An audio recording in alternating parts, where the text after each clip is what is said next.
आप सल्लल्लाहु अलैहि वसल्लम की वफात से पहले उन्होंने सहाबा को बहुत सारे बातों का पहले से बता दिया था कि उनके जाने के बाद दुनिया में क्या क्या होने वाला है।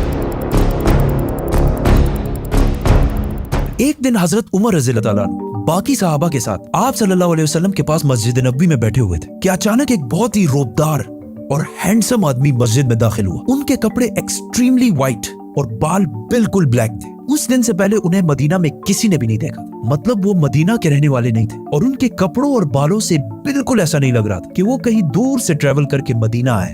मस्जिद में बैठे सारे सहाबा इस शख्स को गौर से देख रहे थे। वो आदमी सीधा मस्जिद नबी के अंदर आया और आके रसूलुल्लाह सल्लल्लाहु अलैहि वसल्लम के बिल्कुल सामने बैठ गया और कहा, ए मोहम्मद, मुझे इस्लाम के बारे में बताएं। इस आदमी के जाने के बाद आप सल्लल्लाहु अलैहि वसल्लम ने सहाबा से पूछा कि क्या तुमने इस शख्स को पहचाना? ये जिब्रील अलैहिस्सलाम थे और तुम्हें तुम्हारा दीन सिखाने के लिए आए थे। आप सल्लल्लाहु अलैहि वसल्लम ने जिब्रील को इस्लाम के बारे में बताया कि अल्लाह के सिवा किसी को खुदा ना मानना, मोहम्मद को अल्लाह का रसूल मानना, नमाज, रोजा, ज़कात और हज अदा करना। जिस पर जिब्रील अलैहिस्सलाम ने कहा कि आपने बिल्कुल सच फरमाया। फिर जिब्रील अलैहिस्सलाम ने आप सल्लल्लाहु अलैहि वसल्लम से ईमान के बारे में पूछा। आप सल्लल्लाहु अलैहि वसल्लम ने फरमाया कि अल्लाह को मानना, उसके एंजल्स, फरिश्तों को मानना, उसकी किताबों को मानना, उसके पैगंबरों को मानना, आखिरत को मानना और तकदीर को मानना। जिस पर जिब्रील अलैहिस्सलाम ने फिर कहा कि आपने बिल्कुल सच फरमाया। जिब्रील अलैहिस्सलाम ने आप सल्लल्लाहु अलैहि वसल्लम से एहसान के बारे में भी पूछा और फिर जिब्रील अलैहिस्सलाम ने आप सल्लल्लाहु अलैहि वसल्लम से पूछा कि क़यामत, द डे ऑफ जजमेंट,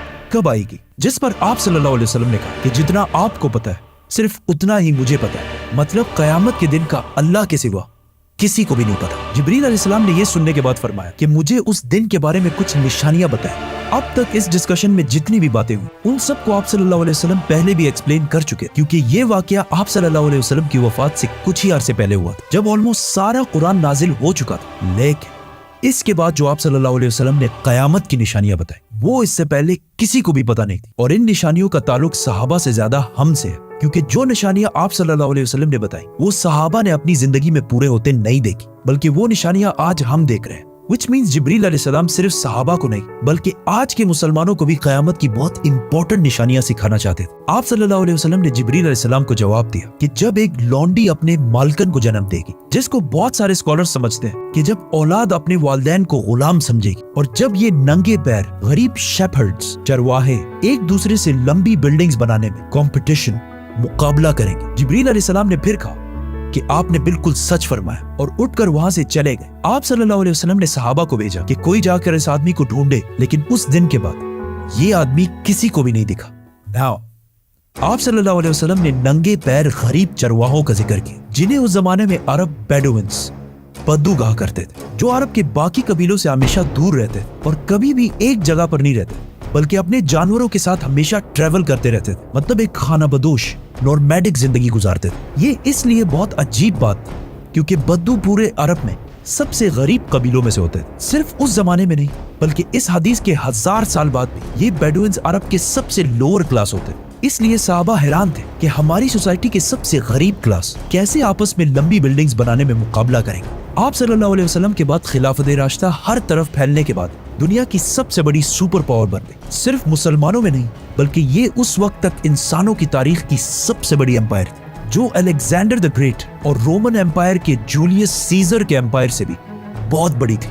इसका फायदा उठाते हुए ये बेडुइन्स पूरे दुनिया में फैल गए, लेकिन फिर भी इनकी सबसे बड़ी पॉपुलेशन इसी अरब के इलाके में रही। आहिस्ता आहिस्ता वक्त गुजरता गया और इनका कल्चर बिल्कुल भी नहीं बदला।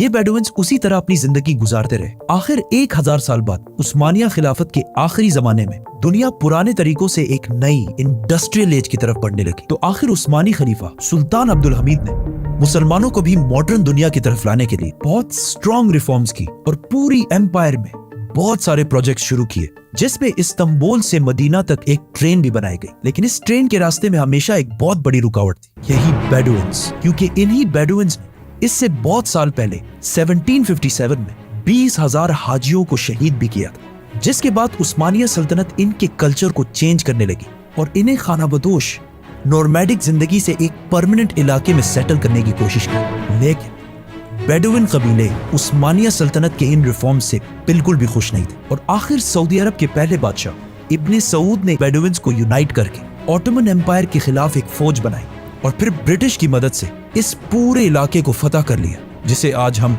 सऊदी अरेबिया कहते हैं। और कुछ सालों बाद इन इलाकों से ऑयल, तेल डिस्कवर होने के बाद यही बेडुइन्स, जिनकी इससे पहले कोई औकात नहीं थी, अब दुनिया के सबसे रिच लोगों में से बने और इनमें से बहुत सारे मिलियनियर्स और बिलियनियर्स भी सामने आए। लेकिन तेल डिस्कवर होने के बाद इन सारों को पता चला कि ये ऑयल हमेशा के लिए नहीं रहने वाली, बल्कि एक दिन बहुत जल्द खत्म होने वाली है, जिसके साथ इनकी सारी लग्जरीज भी खत्म हो जाएगी। तो सबसे पहले दुबई के बादशाह शेख मोहम्मद बिन राशिद, जो एक बेडुइन बद्दू कबीले से हैं, जिन्होंने एक बार खलीज टाइम के इंटरव्यू में खुद ये कहा है कि उन्हें बेडुइन कबीले से होने पर फख्र है। उन्होंने दुबई को ऑयल से निकालकर टूरिज्म और बिजनेस की तरफ लाया और बहुत तेजी से कुछ ही सालों में दुबई दुनिया की बेस्ट सिटीज में से बन गई।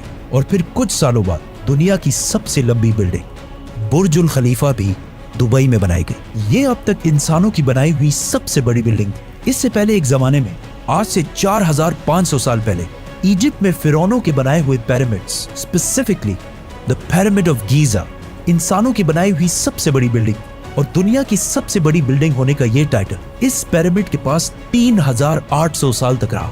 मतलब फिरौन के बाद 3800 साल तक कोई भी फिरौन से लंबी बिल्डिंग नहीं बना सकी। लेकिन 3800 साल बाद यूरोप के एक चर्च ने पिरामिड्स का ये रिकॉर्ड तोड़ दिया, जिसके बाद पेरिस के आईफिल टावर और 9/11 में तबाह होने वाले वर्ल्ड ट्रेड सेंटर भी दुनिया की सबसे बड़ी बिल्डिंग्स रह चुकी है। इसके बारे में फिर हम बात करेंगे, तो सब्सक्राइब। दुबई के इस अजीम कामयाबी को देखकर सऊदी ने भी इसे कॉपी करना शुरू किया और मक्का में काबा के बिल्कुल सामने दुनिया की चौथी सबसे बड़ी बिल्डिंग बनाई और कुछ ही साल बाद दुनिया की सबसे बड़ी बिल्डिंग का ऐलान करती है, किंगडम टावर या जद्दा टावर, जो दुबई के बुर्ज खलीफा से भी बड़ी होगी और इस तरह सऊदी यूएई से आगे निकल जाएगा। इस सारे प्रोजेक्ट को हेड करने वाले का नाम अल वलीद बिन तलाल है, जो कुछ साल पहले दुनिया के सबसे अमीर अरब जिन के कबीले का ताल्लुक अगेन एक बेडुइन कबीले से, जिसके बाद दुबई ने सऊदी से दोबारा आगे निकलने के लिए दुबई में एक नई दुनिया की सबसे बड़ी बिल्डिंग बनाने का ऐलान किया, जो इन दोनों बुर्ज खलीफा और जद्दा टावर से भी बड़ी होगी। और आजकल हर कुछ अरसे बाद बहुत तेजी से अरब में ऐसी लंबी बिल्डिंग्स के प्रोजेक्ट्स का ऐलान हो रहा है। इवन अरब कंट्रीज एक दूसरे को ये तक नहीं बता रही कि उनके अगले प्रोजेक्ट की हाइट क्या होगी, क्योंकि फिर बाकी अरब कंट्रीज उनसे आगे निकलने के लिए उससे भी बड़ी बिल्डिंग का ऐलान कर देंगे। और इस तरह लंबी बिल्डिंग्स बनाने का एक बहुत सख्त कंपटीशन इन सारे अरब ममालिक में स्टार्ट हो चुका है, जिनमें ऑलमोस्ट सारे प्रोजेक्ट्स के पीछे ऐसे लोग हैं जिनका कोई ना कोई ताल्लुक उन्हीं बेडुइन कबीलों से। और आज ये जो कुछ भी हो रहा है, इस सब का रसूलुल्लाह सल्लल्लाहु अलैहि वसल्लम ने आज से 1400 साल पहले ही जिब्रील अलैहिस्सलाम और सहाबा को बता दिया था कि एक दिन ये बेडुइन्स, जो आज नंगे पैर और बहुत ही गरीब शेपर्ड्स, चरवाहे हैं, वो एक दूसरे से लंबी बिल्डिंग्स बनाने में मुकाबला करें। और ये क़यामत की इतनी इंपॉर्टेंट निशानी है कि जिब्रील अलैहिस्सलाम खुद मुसलमानों को ये सिखाने आए थे। और आज रसूलुल्लाह सल्लल्लाहु अलैहि वसल्लम की बताई हुई इस निशानी को हम अपने आंखों के सामने पूरा होते देख रहे हैं। सब्सक्राइब।